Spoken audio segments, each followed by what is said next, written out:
ताज़ा तरीन खबरों के लिए बने रहिए द झारखंड समाचार के साथ। चलिए आगे बढ़ते खबरों की ओर। बोकारो जिला भाजपा द्वारा बोकारो स्थित पूर्व विधायक बिरंची नारायण के आवास पर एक विशेष संगोष्ठी का आयोजन की गई, जिसमें बतौर मुख्य अतिथि एवं वक्ता पूर्व मंत्री नीलकंठ सिंह मुंडा, गोड्डा के पूर्व विधायक अमित मंडल, निवर्तमान सांसद रविंद्र पांड्या, मुकुल ओझा, पूर्व जिला अध्यक्ष भरत यादव, आरती राणा, अर्चना सिंह, ईश्वर चंद्र प्रजापति सहित जिले के वरिष्ठ नेता मौजूद रहे। वहीं पूर्व मंत्री नीलकंठ सिंह मुंडा ने कहा कि 25 जून को देश के लोकतांत्रिक इतिहास में काला दिवस के रूप में जाना जाता है। तत्कालीन कांग्रेस सरकार ने देश पर जबरिया आपातकाल थोपकर लोकतंत्र का गला घोटने का कुकृत्य किया था। आपातकाल के दौरान जनता की अभिव्यक्ति की आज़ादी छीन ली गई थी। आपातकाल के विरोध में उठने वाली हर आवाज को निर्ममता से दबाकर नागरिकों के मौलिक अधिकारों का हनन किया गया था। कांग्रेस ने 62 बार संविधान में संशोधन किया। नेहरू ने 16 बार, इंदिरा गांधी ने 31 बार, राजीव गांधी 11 बार, इंदिरा गांधी ने तो 50 बार राज्य सरकारों को निलंबित भी किया। कांग्रेस के कथाकथित राजकुमार राहुल गांधी आज संविधान बचाओ यात्रा कर कांग्रेस की कुर्तियों को छुपाने का काम कर रहे हैं। उनको बताना चाहिए कांग्रेस ने सत्ता अपने हित के लिए 62 बार से अधिक संशोधन किए। वहीं पूर्व विधायक अमित मंडल ने कहा कि देश में आपातकाल 25 जून 1975 को लगा था, जिसके 50 वर्ष पूरे होने के मौके पर बुधवार को भाजपा देश भर में संविधान हत्या दिवस का आयोजन करेगी। भाजपा विभिन्न जिलों में कार्यक्रमों आयोजन के जरिए लोगों को आपातकाल के काले दौर की याद दिलाई जा रही। अगस्त 2023 तक 1951 में पहली बार अधिनियमित होने के बाद से भारत के संविधान में 106 संशोधन हुए हैं। भारत के संविधान में 3 प्रकार के संशोधन हैं, जिनमें से दूसरे और तीसरे प्रकार के संशोधन अनुच्छेद 368 द्वारा शासित हैं। वहीं निवर्तमान सांसद रविंद्र पांड्या ने कहा कि कांग्रेस ने आपातकाल लाकर देश को बदनाम किया। निजी हित को पटल में लाने के लिए देश को आपातकाल थोपा। आज 50 साल हो गए आपातकाल के। जिन्होंने इस काल को देखा उनके लिए सबसे बुरे दिन। आज भी उस दिन को याद कर आंखों में आंसू आ जाते। वहीं अतिथियों के द्वारा आपातकाल के काला अध्याय संगोष्ठी के उपरांत एक पेड़ मां के नाम पौधरोपण किया गया।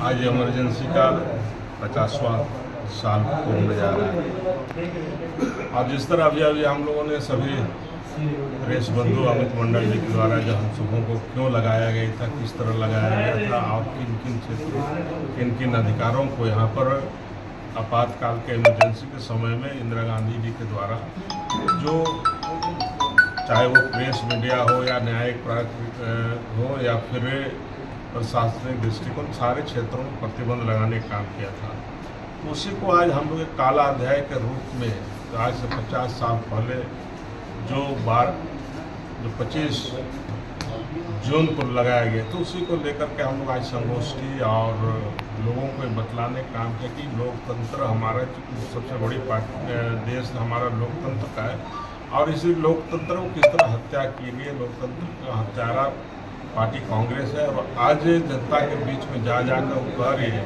कि संविधान बचाओ, संविधान बचाओ। एक तरफ वो लोकतंत्र की हत्या करती है, दूसरी तरफ कहती है कि संविधान को बचाओ।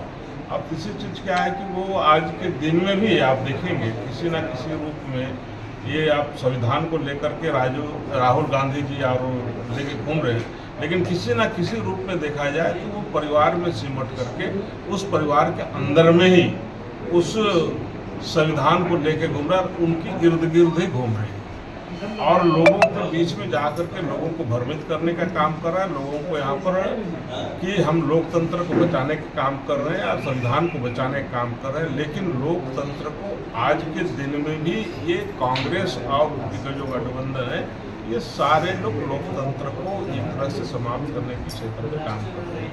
इसलिए हम सभी भारतीय जनता पार्टी के कार्यकर्ता पूरे प्रदेश में, पूरे देश में आज के दिन में हम सब मिलजुल करके भारतीय जनता पार्टी के कार्यकर्ता इसका विरोध स्वरूप हम सब आज एक काला दिवस के रूप में मनाने का काम कर रहे हैं कि कांग्रेस के द्वारा यहाँ पर लोकतंत्र की हत्या की गई, इमरजेंसी को लाया गया, उसी काला दिवस के रूप में हम लोग यहाँ पर मनाने का द्वारा बोकारो जिला में हम लोगों ने इमरजेंसी को लेकर ये प्रेस कॉन्फ्रेंस किया है।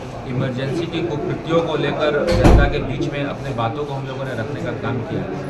इंदिरा जी ने जब इमरजेंसी लगाया था तो इस देश के लोकतंत्र पे सबसे बड़ा प्रहार कांग्रेस पार्टी के द्वारा हुआ था और इमरजेंसी उन्होंने स्वार्थवश लगाया था जब उनकी सदस्यता चली गई।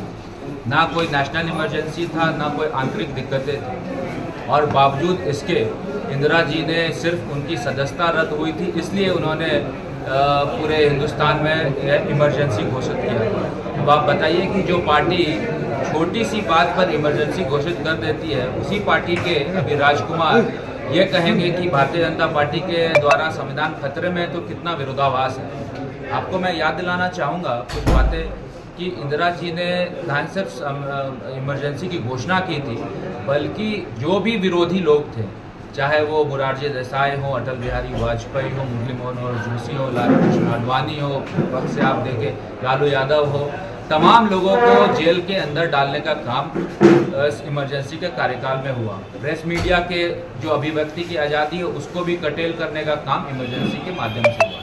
इंडियन एक्सप्रेस उस समय आता था, उसका एडिटोरियल कॉलम ही खाली रहता था। आप समझ सकते हैं कि इमरजेंसी का क्या स्थिति था। और लालू यादव जी ये कहते हैं कि इमरजेंसी में ही उनकी बेटी मीसा भारती हुई, और मीसा भारती का भी नाम जो मीसा है वो जो है आपके एक्ट के नाम पर रखा गया है। और आज वही लालू यादव जो इमरजेंसी के कार्यकाल को दर्शाने के लिए अपनी बेटी का नाम मीसा भारती रखते हैं, वही लालू यादव कांग्रेस की गोद में है, और वही लालू यादव गठबंधन के तहत आज कांग्रेस के साथ मिले हुए हैं। चाहे वो आपके मुलायम सिंह यादव हो, चाहे वो लालू यादव हो, चाहे कांग्रेस पार्टी हो, आज आप देखिए कि जिस लोगों ने इमरजेंसी लगाया और जिन लोगों ने इमरजेंसी का विरोध किया, वो सब एक घटक दल हो गए हैं। इसी के विपरीत भारतीय जनता पार्टी एक सिद्धांत की पार्टी है, और जो हम लोगों का प्रिंसिपल है, उस प्रिंसिपल पे आज भी हम लोग कायम है, और उसी को हम लोगों को जनता को बताना है कि जो व्यक्ति ये कह रहा है कि संविधान खतरे में, असल में वही संविधान के लिए सबसे बड़ा खतरा है। ताज़ा तरीन खबरों के लिए बने रहिए द झारखंड समाचार के साथ, और हमारे चैनल को लाइक एवं सब्सक्राइब करना ना भूले। धन्यवाद।